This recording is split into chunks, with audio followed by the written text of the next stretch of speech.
저희 누나도 독일 사람인데 늘 이야기하는 게 있었어. 우리나라에 와서 깜짝 놀란 게 뭐냐, 젊은이들이 왜 이렇게 멋있냐. 유럽의 고급 식당을 가면은 노인들이 이렇게 고급 식당에서 부부가 앉아가지고 진짜 맛있는 걸 먹는다는 거야. 젊은 사람 눈 씻고 찾아봐도 없다라는 거예요. 자, 그런데 제가 이게 이유가 있더라고요. 제가 찾아봤는데 자존심, 자존감을 지키면서 우리가 살아가기 위해서는 저도 깜짝 놀랐는데 하셔야 최소한 여러분들이 나중에 나이 먹고 자존심, 자존감이 흔들리지 않는 그런 인생을 살 수 있다.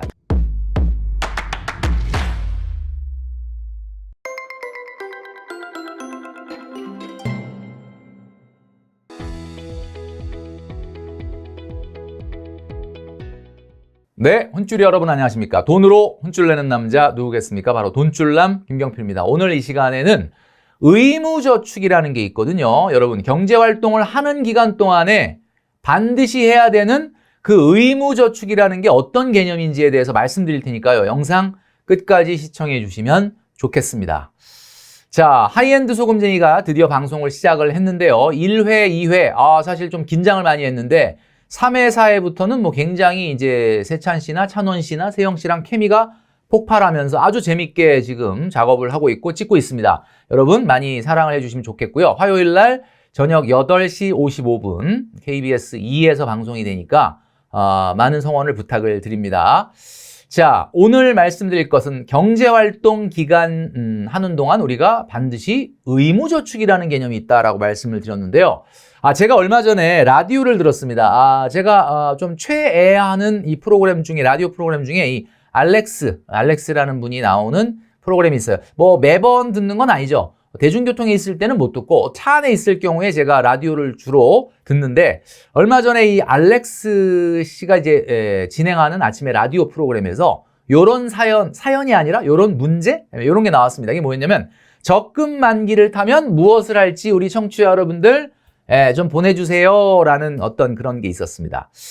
제가 알렉스 씨를 뭐 만나뵌 적은 없는데 사실 굉장히 개념 있는 분이에요. 이분이 상당히 젊은데 뭐 요리도 잘하고, 그 다음에 보면 상식이 굉장히 아주 해박하시고, 그 다음에 경제관이 굉장히 뚜렷해서 제가 이분을 굉장히 좋아합니다. 제가 돈줄남이 평상시에 얘기했던 내용 같은 내용을 라디오에서 막 얘기를 하시더라고요. 너무너무 훌륭하시는데, 적금 만기 타면 무엇을 할까? 이런 게 있었는데, 많은 청취자분들이 막 댓글이라든지 게시판에 글을 올려주셨는데, 뭐 예를 들면 유럽 여행을 간다, 그 다음에 너무너무 갖고 싶었던 물건을 산다, 유학을 떠난다, 뭐 굉장히 많이 재밌는 사연들이 나왔어요. 물론 라디오에 사연 보낼 때 뭐 굉장히 심각하게 고민하고 보내시지는 않을 수는 있겠지만, 자칫 제가 들으면서 느꼈던 거는 적금 만기를 타면 과연 이렇게 돈을 다 써야 되는 건가?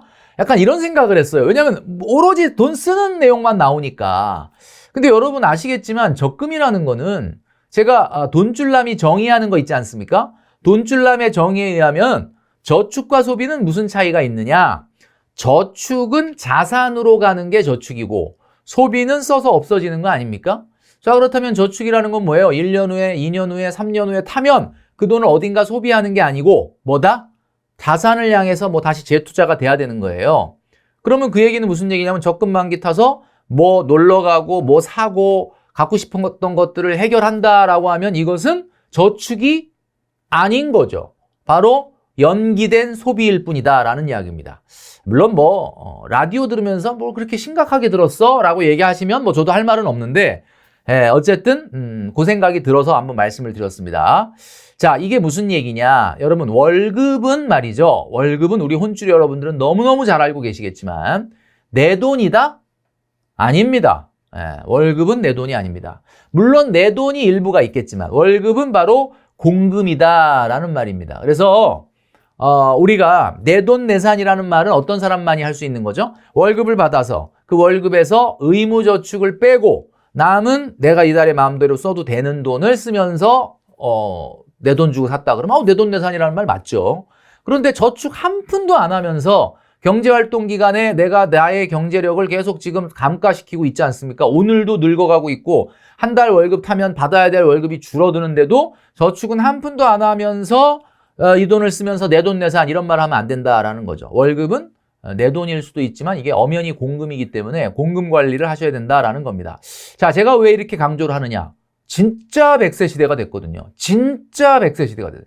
저도 솔직한 얘기로 우리 돈줄남을 시작하고 사실 2년 정도가 지났는데 그 전에 작년만 해도 100세 시대 이거 얘기하면서 내 입으로도 근데 100세 시대는 좀 약간 오바다. 약간 저도 그 생각을 했거든요. 근데 아마 여러분 보시면 아시겠지만 국내 생명보험 가입자들을 대상으로 한 평균 수명 조사에서 처음으로 여성들은 평균 90세가 넘었다라는 이야기예요. 평균 90세가 넘었다. 그러니까 한마디로 의료기술의 비약적인 증가, 이런 것들도 있고요. 그 다음에 뭐 굉장히 이제 어떻게 보면은 평균 수명 자체가 엄청나게 늘어나서 지금은 말이죠. 진짜로 100세 시대입니다. 지금 영상을 보시는 혼쭐이 여러분들 아마 거의 대부분은 아마 80년대 이후에 태어나신 분일 가능성이 높을 텐데 80년대생들도 거의 평균 기대여명이 90세가 넘는다고 보면 되고 90년대생들은 확실하게 평균 기대여명이 95세를 넘어선 게 된다. 자, 이게 진짜 이런 것 때문에 우리가 공금의식을 더 가져야 되는 거예요. 월급이 무한한 것은 아니기 때문에 그렇다는 거죠. 자, 그래서 제가 오늘 의무저축이라는 말을 왜 하는지를 여러분 잘 들으시기 바랍니다. 나의 경제 개념을 어떻게 진단하느냐? 저는 이렇게 진단합니다. 어떤 분하고 이렇게 대화를 나눠보면 이분이 정말 경제 개념이 있냐 없냐의 첫 번째는 바로 이겁니다. 첫 번째, 선저축 의식이 있느냐?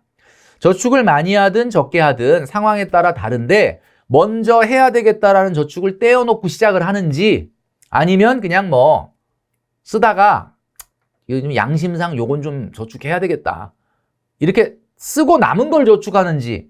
그 다음에 두 번째는 좀 전에 얘기했던 공금의식이 있는지. 공금의식이라는 게 뭐냐.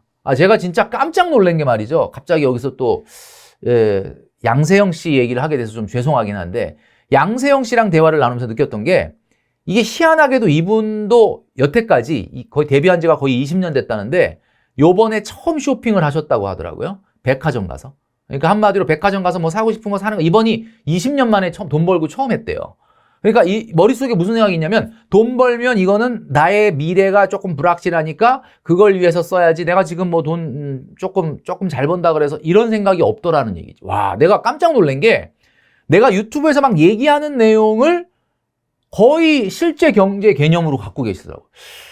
진짜 깜짝 놀랐습니다. 자, 선저축과 공금의식이 여러분 있느냐? 그러니까 선저축은 뭐예요? 먼저 떼고 시작하느냐? 자, 우리 혼쭐 여러분 뭐죠? 먼저 떼고 시작하느냐? 그 다음에 두 번째, 내 돈이지만 내 마음대로 할 수 없다. 제가 이거 저 이제 20대 때부터 이런 생각했거든요. 내 돈이지만 내가 마음대로 못하는 게 맞다. 이거 다 내 돈이라고 생각을 안 했던 거죠. 자, 이 두 가지가 있어야 경제 개념이 있는 거다. 이게 바로 애티튜드다라는 이야기입니다. 애티튜드가 있어야 부자가 될 수 있다라고 했죠. 자, 그러면 여러분들 한번 강제로 먼저 떼는 거 하면 생각나는 게 뭡니까? 여러분, 건강보험료, 국민연금 뭐 이런 거죠. 근데 우리가 안정된 노후 하면 먼저 첫 번째로 떠오르는 게 공무원연금 아니겠습니까? 공무원분들 부럽다고 하죠. 물론 공무원연금이 과거보다는 조금 안 좋아졌다고는 하나 어쨌든 국민연금보다 거의 2배 이상 나오고, 그죠? 굉장히 안정적으로 좋은 걸로 우리가 알려져 있잖아요. 근데 많은 분들이 그래. 공무원분들은 좋겠다. 공무원연금 많이 나와서, 뭐 이렇게 얘기하는데, 제가 한번 말씀드린 적이 있었죠. 공무원연금 기여금, 그러니까 공무원연금을 타기 위한 분담금을 매달 월급을 탈 때 차감을 하는데 몇 퍼센트를 빼느냐? 놀라지 마십시오. 소득의 9%를 뗍니다. 그러면 기관에서도 또 9%를 떼겠죠? 그러니까 18%를 내는 거예요. 그러니까 한마디로 국민연금은 내가 4.5, 기업이 4.5인데 2배를 내는 거죠. 그러니까 그 작은 월급에서 또 18%를 또 내는 거야. 그러니까 사실 이 세상에 뭐예요? 공짜가 없는 거예요. 이렇게 강제적으로 뗐기 때문에 그게 되는 거죠. 이게 바로 의무저축이죠. 의무저축. 여러분, 의무저축이라는 말을 잘 생각하셔야 됩니다. 왜 의무저축이 중요하냐? 내가 경제활동을 하는 기간 동안에 의무적으로 해야 되는 저축이기 때문에 그렇죠. 자, 제가 한번 저희 누님 얘기를 드린 적이 있었습니다. 제가 뭐 막내 아들이다 보니까 저희 누님하고 나이 차이가 엄청나게 많이 나고 저희 누님이 독일에서 사신 지가 벌써 30년이 훨씬 넘었거든요. 거의 독일 사람이죠. 사실 한국말도 잘 못합니다. 요즘은 뭐 통화하면 좀 어버버버 하는데 그 정도로 이제 독일 사람이죠. 뭐 매형도 독일 사람, 또 조카도 독일 사람, 저희 누나도 독일 사람인데 늘 이야기하는 게 있었어요. 옛날부터 뭐냐면 유럽의 고급 식당을 가면은 노인밖에 없다는 거예요.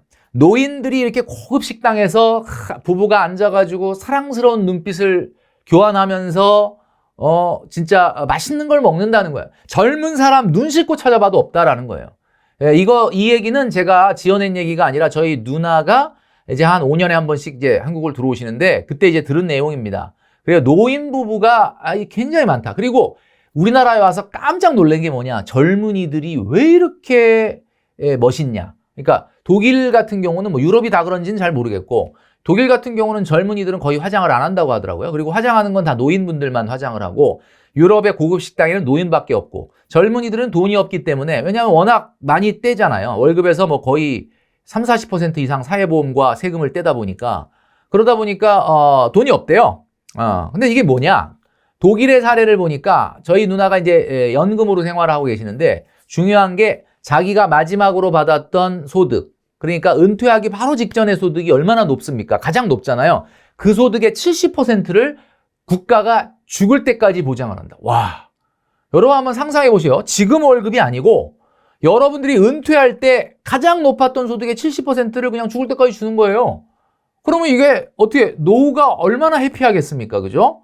자, 그런데 제가 이게 이유가 있더라고요. 제가 찾아봤는데 여러분 이거 보십시오. 프랑스, 독일, 미국, 일본의 연금의 보험료율과 소득 대체율인데요. 최근에 우리나라 같은 경우는 지금 9% 떼는 것을 13%로 좀 국민연금을 올리고 대신에 조금 소득 대체율을 높이자라는 겁니다. 소득 대체율이라는 게 뭐냐면 평균 소득을 몇 퍼센트 보장할 거냐인데 원래 지금 국민연금은 42% 수준이라고 합니다. 근데 이걸 뭐 47%나 50% 수준으로 높이는 대신에 보험료를 지금 9%를 뭐 13%로 올린다. 뭐 이런 안이 지금 국회에 제출되어 있어서 아직 협의 과정을 거쳐야 되지만 뭐 그런 안이 있다라는 거 아마 여러분들도 보도를 통해서 들으셨죠. 자, 그런데 한번 보세요. 프랑스는요. 27.8%입니다. 와, 이거 지금 우리나라에서 만약에 국민연금 27.8% 낸다 그러면 뭐 아마 폭동이 일어나지 않을까 싶은데 프랑스, 독일도 18.6%. 그러니까 독일이 대단하다라고 저희 누나한테 들었는데 독일보다 프랑스가 훨씬 세요. 그 다음에 소득 대체율을 보니까 와, 프랑스는 74%, 독일은 63%입니다. 자, 그러니까 지금 우리나라는 국민연금이 있잖아요. 국민연금이 소득 대체율이 뭐 42%다, 50%다 그러면 그 소득 대체율이 언제 소득이냐면 마지막에 퇴직 소득이 아니라 국민연금 가입자들의 평균 소득이에요. 평균 소득. 근데 유럽은 그렇지는 않거든요. 이게 이제 우리가 생각하는 그 평균 소득보다 훨씬 높은 거예요. 제가 뭘 말씀드리려고 하느냐, 뭐 이 숫자가 중요한 게 아니라 결국 이 세상에 공짜가 없다는 거예요. 유럽의 이 약간 그 경제 체제가 약간 사회주의식과 비슷한데 가보면 여러분도 아시겠지만 막 부럽잖아요. 막 연금이 거의 자기 소득의 막 5, 60%, 60, 70% 나오고 얼마나 좋아. 근데 그게 거저됐다는 게 아니에요. 그러니까 결국 강제로 뗐다는 거예요. 강제로 떼는 의무저축이 안전한 노후를 만들고 미래의 안정감을 만든 거예요. 여러분들 버는 소득 다 여러분이 거라고 생각하세요? 절대 착각입니다. 여러분의 미래와 여러분이 같이 나눠서 사용해야 되는 금액이다. 자, 서장훈 씨 있지 않습니까? 제가 뭐 방송에서 웬만한 연예인들 진짜 이제 뭐 방송 경력이 좀 오래되다 보니까 많이 만났는데 아직 서장훈 씨는 만난 적이 없어요. 제가 고딩오빠 나갔을 때 서장훈 씨를 제가 스튜디오를 나갔어야 만나는데 저는 영상에서만 나오고 그래서 두 번 다 만나지는 못했어요. 근데 서장훈 씨가 개념이 좀 있는 사람이잖아요. 호불호는 좀 있을 수는 있겠지만 저는 굉장히 개인적으로 좋아하는데 이분이 굉장히 개념이 있지 않습니까? 보면 뭐 알려지기로는 뭐 수백억 자산가라고 알려져 있는데 내가 이렇게 검소하게 사는 이유가 뭐냐? 50 넘어보니까 진짜 깨닫게 된 게 뭐냐? 이런 영상을 제가 봤는데 아마 여러분도 꼭 한번 보시기를 저는 추천드립니다. 이게 무슨 얘기냐면 살아보니까 왜 자꾸 돈 절약 그러냐? 주변에서 막 그러는데 그런 얘기하는 사람들한테 이분이 일침을 가한 게 있어요. 우리가 살면서 자존감을 유지하고 다른 옆에 사람에게 피해를 안 주고 결정적일 때 내 주변 사람을 도우려면 내가 경제력이 있어야 된다. 이게 무슨 얘기냐면 지금 조금 돈 번다고 그냥 흥청망청 쓰는 사람한테 일침을 가하는 내용들이 들어 있습니다. 여러분, 이게 무슨 얘기냐? 돈이라는 거는 우리가 돈을 목적으로 돈 하는 게 아니고요. 우리 혼쭐이 여러분, 또 우리 이 전 국민이 자존심, 자존감을 지키면서 우리가 살아가기 위해서는 굉장히 중요한 이야기다라는 이야기입니다. 자, 지금 앞의 가치로 4억 원은 있어야 1인 가구 최저 생계비가 조달된다라는 영상 제가 한번 말씀드린 적 있었죠. 혹시 이게 무슨 내용이지라고 하시면 돈줄남의 영상 중에 한번 꼭 찾아보시기 바랍니다. 1인 가구 최저 생계비가 133만 원이거든요. 133만 원이 내가 아무것도 안 하더라도 물가 상승률 감안해가지고 자본소득으로 계속 나오려면 최소 4억은 갖고 있어야 된다라는 말이 있었어요. 제가 계산해서 드렸던 영상이 있었어요. 자, 한번 이렇게 해보겠습니다. 4억 원을 말이죠. 여기 4억 원. 4억 원을 치고 앞으로 한 경제활동 40년 정도는 아마 지금 사회생활 처음 시작하시는 분들은 경제활동 40년은 하겠죠. 예, 그죠? 그죠? 자, 그럼 40년이라 놓고 대출금리 4%로 빌렸다라고 하면 얼마나 갚아야 되는지를 계산하기를 딱 버튼을 눌러보니까 여러분 놀랍게도 이거 진짜 제가 짠 게 아니고 4억 원을 40년간 미래의 나한테 갚아야 되는 거잖아요. 4억이라는 게 필요하다면서요. 그러면 지금의 내가 아닌 미래의 나한테 이 정도는 남겨줘야 되고 이 정도는 갚아야 된다. 의무저축이라는 거는 저축일 수도 있지만 내 미래에 대해서 대출을 상환하는 거란 말이에요. 그러니까 결국 4억 40년 4%로 때려버리니까 원리금 얼마씩 매달 갚아야 되느냐? 167만 원씩 갚아야 된다. 이런 결론이 나옵니다. 이 얘기 무슨 얘기예요? 167만 원 어디서 많이 보던 숫자 아닙니까? 167만 원 곱하기 60개월 하면 얼마인지 아십니까? 정확하게 1억이에요. 정확하게 1억. 야, 이게 또 이렇게 되기도 힘든데 저도 깜짝 놀랐는데 167만 원을 40년간 내 미래에다가 갚는다라고 하는 생활을 하셔야 최소한 여러분들이 나중에 나이 먹고 자존심, 자존감이 흔들리지 않는 그런 인생을 살 수 있다. 이게 최소한의 기본이다. 이게 바로 뭐다? 돈줄남이 얘기하는 의무저축이다. 의무저축은 여러분들 미래에 원리금 균등분할 상환으로 갚아주셔야 되는 거다라는 이야기를 드리고 싶었던 겁니다. 자, 여러분, 저축은 재테크가 아닙니다. 저축은 재테크가 아니에요. 의무적으로 해야 되는 당연한 우리가 행동입니다. 여러분, 우리가 다 알고 있는 내용이지만 나는 내가 뭐 대단한 걸 하는 게 아니라 내가 경제활동하는 기간 중에 반드시 해야 되는 기본을 하고 있구나라는 생각을 여러분들이 하시면 좋겠다라는 생각이 듭니다. 자, 마지막으로 망한다라는 말이 어떤 말인지를 설명드리고 영상을 마무리하려고 하는데요. 갑자기 망하다라는 얘기를 왜 하나? 우리 흔하게 이런 얘기 하잖아요. 무슨 일이 있을 때마다 망했어, 망했다 뭐 이런 얘기 많이 하죠. 망한다라는 말이 그렇게 특별한 말이 아니에요. 망하다라는 말은 이런 뜻이에요. 쓸 수 있는 돈보다 써야 할 돈이 많아지면 그게 망하는 거예요. 뭐 망하는 게 뭐 그게 대단한 게 아니거든요. 나는 망할 리가 없어. 여러분 그렇지 않습니다. 제가 말씀드렸죠. 내일 모레 죽어도 오늘 망할 수가 있는 겁니다. 나는 90살이 넘었어, 100살이 넘었어, 망할래야 망할 수가 없어. 여러분 죽을 때까지 소비를 해야 됩니다. 이 세상에서 절대 피할 수 없는 게 세 가지가 있는데 바로 죽음과 세금 그리고 바로 소비거든요. 여러분 쓸 수 있는 돈보다 써야 할 돈이 많아지면 그게 망하는 겁니다. 자, 오늘 말씀드리는 의무저축의 내용 여러분 반드시 마음에 새기시기를 바라겠습니다. 자, 그래서 오늘의 돈줄 한마디. 선저축 의식과 공금 의식이 있어야 제대로 된 경제 개념을 가진 사람입니다.